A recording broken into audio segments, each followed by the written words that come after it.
It is February 22nd. 11:19 p.m. It's been a busy day. It's been a busy weekend. I think I recorded briefly yesterday, like a follow-up on just the trip. But I wanted to continue just following up a little bit because the lessons are, again, just cycling through. First, meditation, because I traveled to TJ Saturday, Sunday I slept in to recover, and then just to take care of me, really. So I didn't meditate at all on Sunday either. So I tried doing it at night and it just wasn't working, and I think actually I did try it on Sunday, but I noticed that I was nodding off, and that just tells me my body just needed to sleep. So I chose to sleep, which I'm glad I chose, and listened. And so this morning I meditated and did my spread, and I did see the waves. I wanted to clarify, the video that I posted should have posted yesterday, which I hope or when this posts.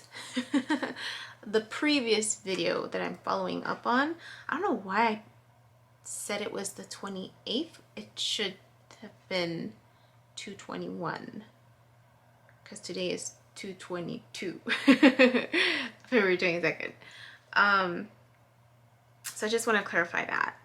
And before I do the meditation, I talk about because I saw the waves again.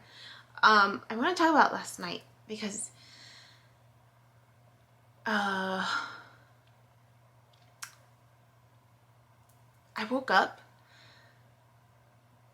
and it was like I felt an energy. I felt an energy in the room, and it was like I felt an energy in the room, and I woke up but my eyes were still I remember my eyes were still closed, and like I could sense it, and I could sense fear, and I don't know if it was my fear because I sensed the energy in the room, but it was like I instinctively knew this was an energy, not high vibing it. Let's just say that. Like, I just knew it wasn't a welcomed energy, almost. Not that it was like a negative or like scary. No, it was just an unwelcome, like, this is low vibe, like, no, like, and I've done intentions before, and I have my little book of intentions that every once in a while, I don't do it every time I meditate, but sometimes I will read it out loud, where I'm like, I imagine a circle of protection, light and love around me and my loved ones. Me and my loved ones are safe, secure, and protected, and I'll go through my intentions for myself and for my loved ones. So I had my eyes closed, and I sensed it without even having to open my eyes. I just sensed it. And so I spoke out loud, and it wasn't like, because I was, my eyes were still closed. So I said, with my eyes closed, I am surrounded by light and love. I'm safe, secure, and protected. No, and then another intention that I have written out in my little book and also on my fridge is, what is it? Only those with good intentions and of high vibe may enter here. That's what I kind of said. Only those of high vibe may enter. And then I opened my eyes and I'm like, get out. Like, I just, like, within my power, within my right.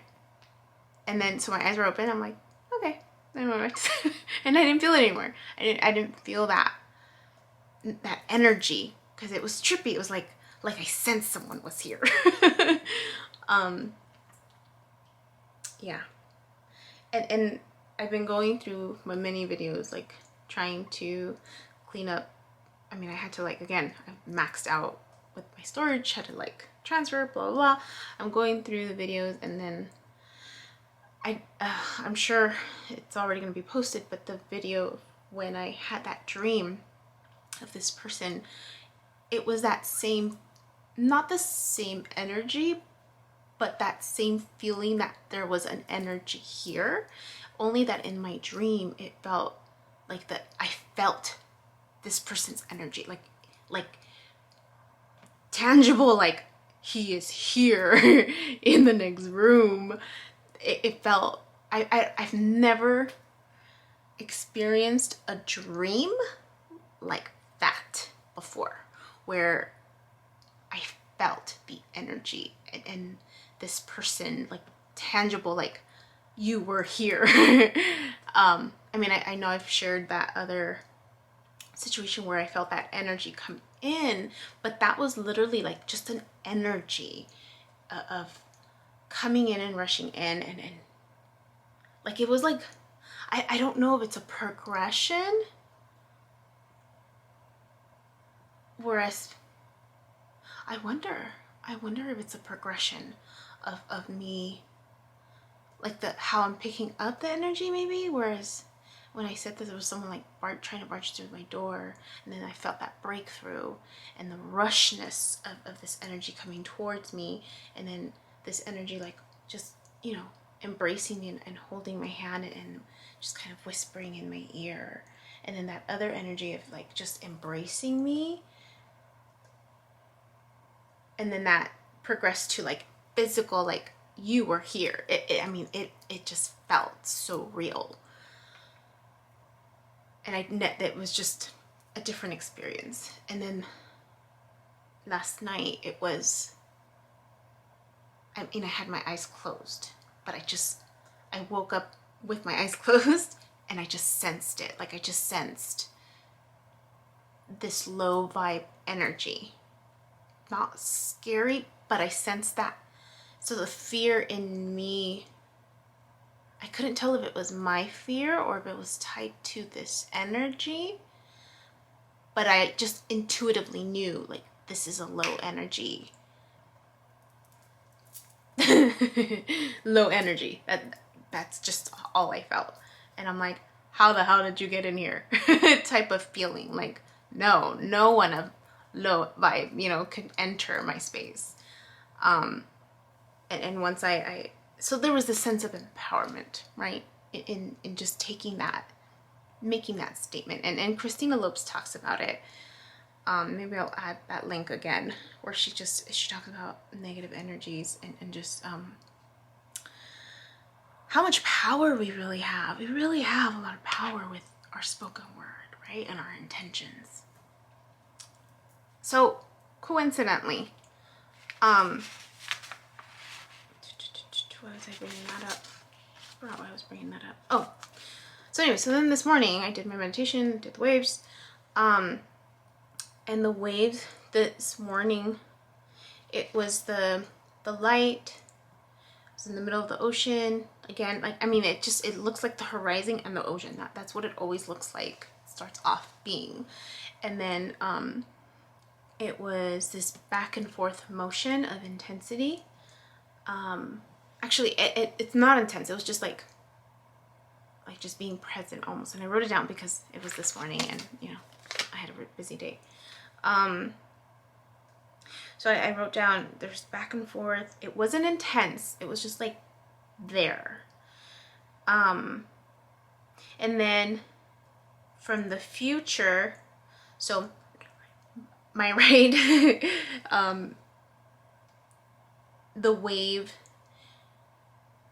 it stopped going, like kind of like a balance, like you're just being there, you know, like when you're just, you know, when you have your floaty and you're just like riding the wave. That's what it felt like. Like that's just how it felt like you're just riding the wave, not high, not low, just riding the wave. And then it's shifted to the future, right, my right, lifting up a little bit, and then going towards the past, which is my left. And the words that came to mind as that action occurred, because it was like this, for whatever reason, the words that came to mind was leveling out the playing field. I don't know how that came out, where that came from, but those were the words that just kind of stuck to that movement, like leveling out the playing field. That's, I don't know. I don't know. I don't know. But those were the words that just kind of intuitively came out. And it resonated and it just stuck, like leveling out the playing field, leveling out the playing field. And it was just like that. And then the waves got bigger in the same direction, where it was like, okay, so it went like just this, like it's leveling out, and then the waves got bigger. And then it started, like it was emotionally filling up. It felt like it was emotionally filling up the past with that. So it was like going like this, where it was a little more flat. I'm trying to like see myself well, like, so it was like the one hump and then like leveling out, right? Going towards the past. And then it shifted to kind of making it even almost, and then filling up in that way, so that the motion was towards this other half and the filling up with emotions. So I have an idea of what it might be, but I'm not sure. But I'm preparing. Oh, I already prepared the video for tonight. That's gonna post for February 23rd. And it happens to be a video that ties into what happened to me today. Again, I'm telling you, it's like this repeated learning of myself, this repeated cycle. And it feels like I'm predicting the future, my future, of like, oh snap, like there it is again. It's just, it's like it's just coming around. But anyways, so the video that I'm posting on is this today, and I think tomorrow too, it ties into it. The sense of it working with kids, right? In mental health. I reference that. And this continued theme, and I remember in one of the other videos, recent videos that I posted also around this time, was about Payu and knowing when to step into what to share, how much to share, and when to hold back, right? And I remember mentioning, because I was watching it again, I remember mentioning this lesson is going to keep coming up for me. It's going to keep coming up for me because it's something I need to work on. That happened this weekend. It happened today. This sense of knowing when to allow things to unfold and when to, and stepping back versus trying to control too much the situation, right? And so what happened this weekend is I interacted with both extremes, right? I interacted with family who experienced this loss, right? No home, demolished home, no place to live, bunking with family, you know, multiple families under one roof. And they're going through this, right? I'm connecting with them and they're sharing their stories with me. There is so much hope in them. I'm inspired by just their faith in God and their ability to really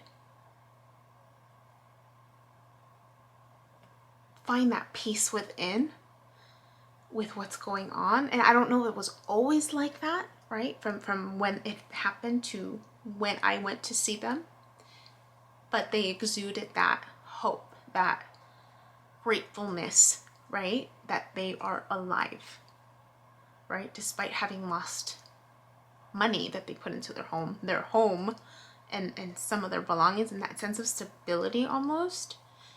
And so inspiring, you know, in their energy. And just, again, I mean, I don't connect with them often. It's been a while with this whole COVID situation, and a lot of our family events we had to put off, but how amazing that they were going with the flow, right? Going with the flow. I same day interacted with another individual, also a family member, patriarch in our family. And there is this intergenerational pattern in our family of overgiving, right? Over investing, enmeshment in how much is imposed into trying to fix things, trying to resolve matters, trying to appease everyone, right? Because of the sense of service above self type of lifestyle, right? And big heart. I mean,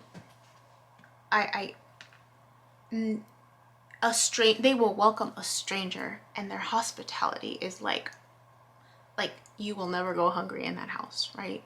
They will sacrifice their bed for you to sleep on while they're on the couch or on the floor. Like, their hospitality is top notch. They don't have a lot, but what they offer, I mean, blessed. I mean, I'm blessed to have them in my life, and I love them so much. They've become, I mean, my grandparents passing, and they're kind of like next in line, so they're kind of like our grandparents now. Patriarch and matriarch of our families. But there is this tendency to over do too much, right? So he saw the role that I was playing in just, collecting donations. I'm not trying to solve a problem. I'm just trying to help, right? Provide some sense of comfort, some sense of support, right? In the way that I can, right? Because I'm not working, so I'm limited to the work, right? Well, I don't feel limited because the abundance is just like pouring in, right? I mean, friendships and family members, I mean, everyone is just helping out. I'm so grateful for it. So he saw my role, and there's this impression that he has about education, and he has his beliefs. Wanting to take on too many responsibilities, right? I mean, he's up there in age. So I know where it's coming from. Big heart. Acknowledged his heart, starts crying. And I said, we need to realize we can't do too much for other people, because then we hinder their development. We hinder their growth, right? We cut their wings off by doing something that we know they can do on their own, right? And trying to get him to understand that this is their, I don't want to say burden, but their situation, right? It's their situation. They need to figure it out. They need to rally themselves. They need to do what they need to do. All you can do is share information. What they do with that information is up to them, right? And trying to help him not feel responsible for these individuals, because that he's not responsible, right? And so intergenerational cycle for all of us on the personal level. So that happened. This morning, or today, I went to go tutor. I think I shared a little bit about this kiddo and this kiddo situation. And coincidentally, working on a paper about freedom and slavery. And then it's tying into his environment, right? While I was there, tying into his environment. This 13-year-old wanting to exert a level of independence, wanting to exert his voice. And he's being asked certain questions and from the people around him, and he's speaking his truth, he's speaking his wishes, and they're not listening. No one's listening to him. And I'm like, he's in the back of my head, I'm like, he's trying to speak his truth and no one is listening. There's these perceptions rigid perceptions. And I'm like, this kid, it broke my heart. It broke my heart. Broke my heart. To see this interaction, to see him struggling to find a sense of freedom. And he vented again, continued venting about the frustration and the anger of not being able to socialize. And I've been in other homes where they're like, you know what, I just need my kid to socialize. So I'm gonna take a chance and pick a family, right, that I trust, and that's gonna be their socialization. This kid has not had peer socialization since COVID started. So it's gonna be a year. It's gonna be a freaking year. And my heart just went out to him, and he's just trying to keep his cool. And just continuously, like I cried.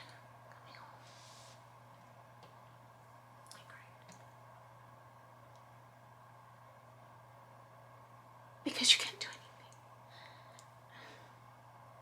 I can't do it. Aside from be there. And so that interaction happened. And then I tried to re-engage him. He wasn't having it.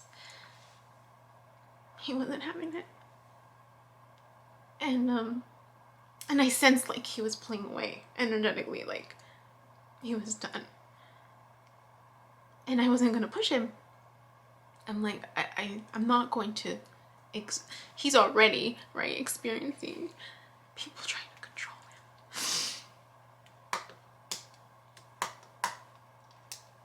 him. And I wasn't gonna push him.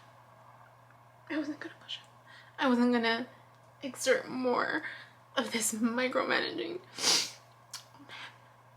So he said, can I just leave it at that? And I'm like, okay.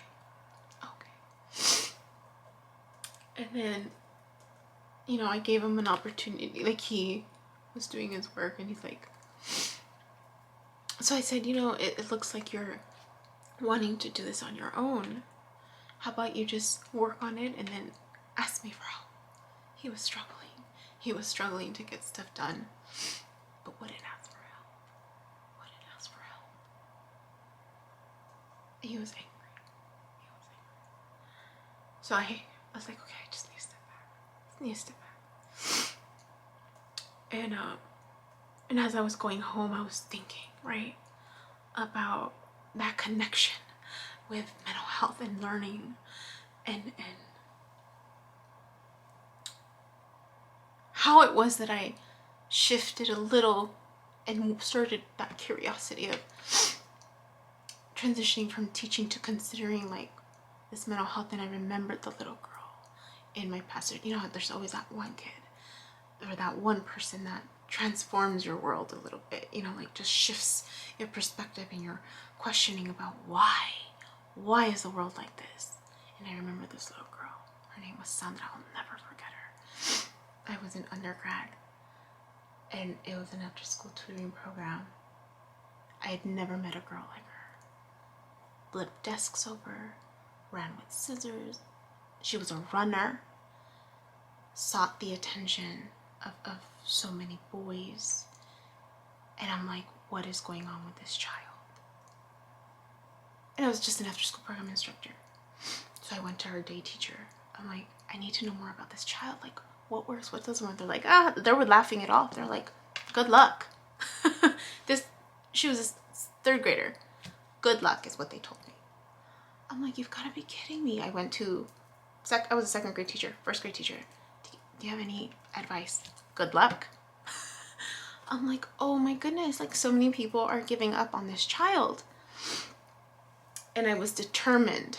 I mean, not at first. I mean, I would go home crying. It was a 5-day work week, and I would go home crying every night because I didn't know what to do. She was testing every limit, and I had a classroom of 30 kids that I had to keep safe and stay focused. And every time she would act out, like all the kids were like looking at me like, what are you gonna do, right?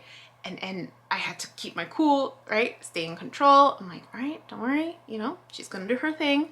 And I remember she just triggered in me, like, what is going on with this child that she can't learn, that she's acting in this manner?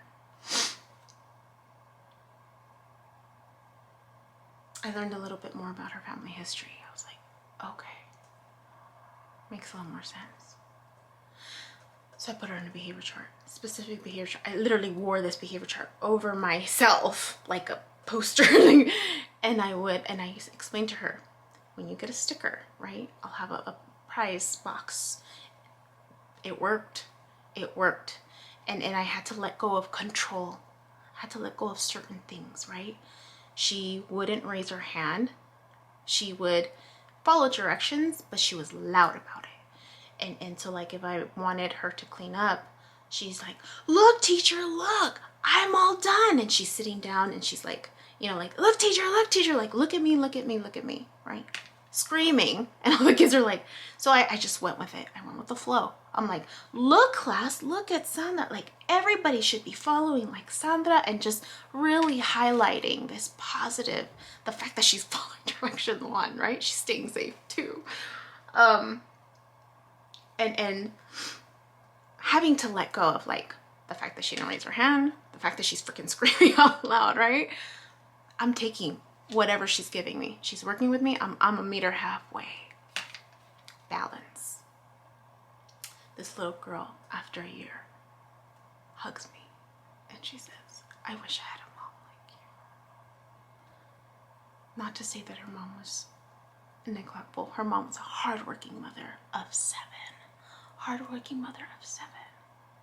She was one of 7 kids, single parent. Her love language was, I'm going to work to provide. So this affection that this child needed, right, this lack of attention, was being played out at school in a different way. And I was thinking about my line of work, where I worked before, right? It was a bridge of those two worlds in such a great way. Great program, great initiative, right?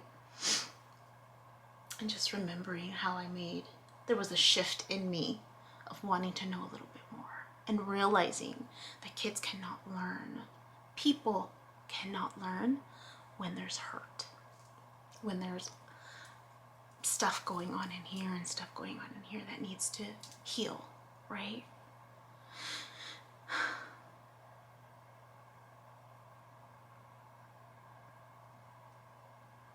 Kids are limited to the control of their environment.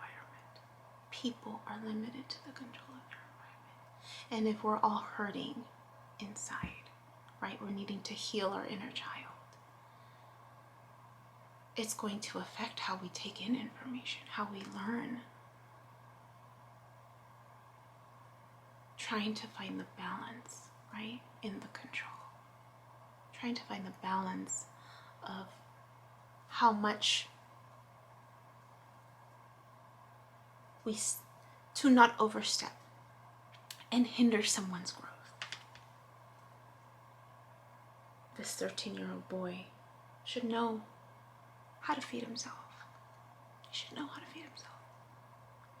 Not allowed to, right? He asked to. And then being told that, no, because he makes a mess.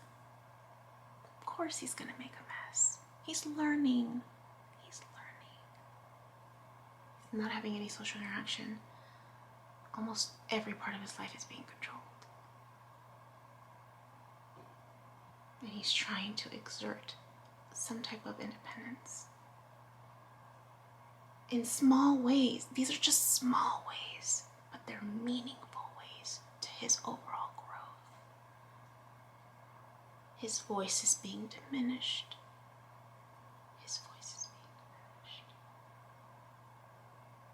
And people around him don't even notice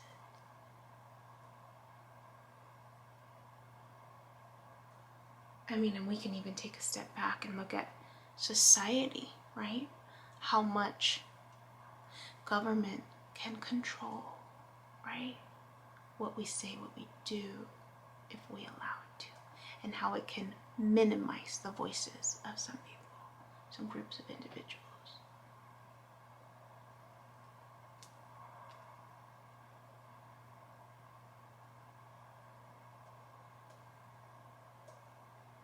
It's just,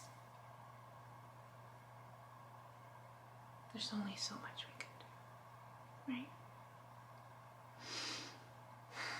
Trying to bring it back. Trying to bring it back to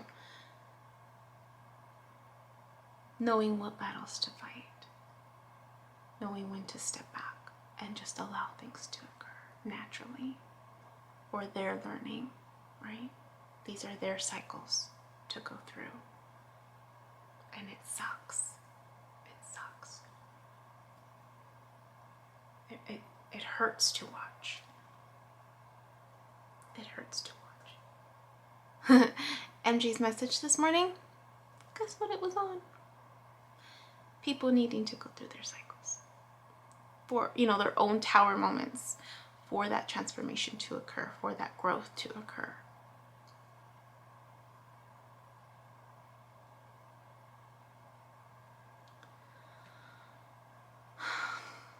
That was the theme today and this past weekend.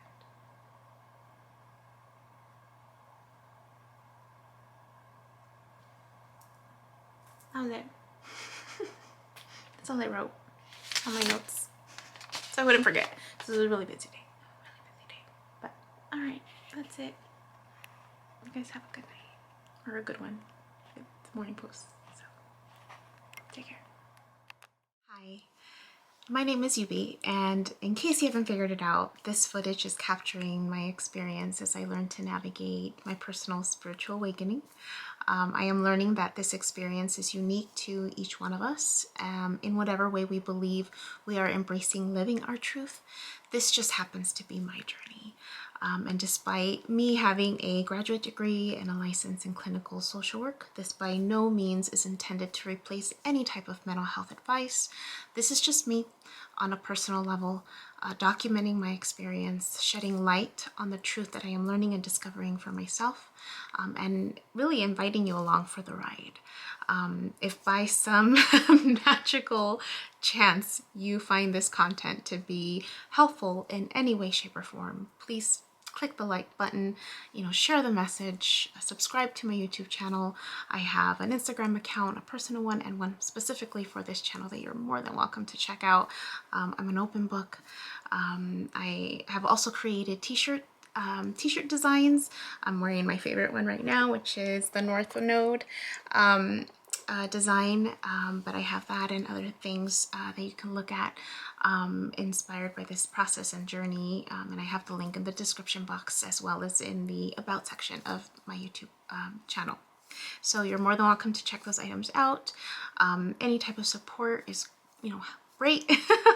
Again, if you find this content really helpful or meaningful, sometimes when we take that step and be vulnerable, with showing what's inside our hearts and what's really our truth, we realize that we're much more connected than what we thought we were. And so I hope that as I'm living this experience, and that you find some type of truth for yourself, or find some type of ability to heal in some way just by relating, just by knowing that you're not alone. That really has been my goal with this process, not just being able to connect with others, but really for my own healing.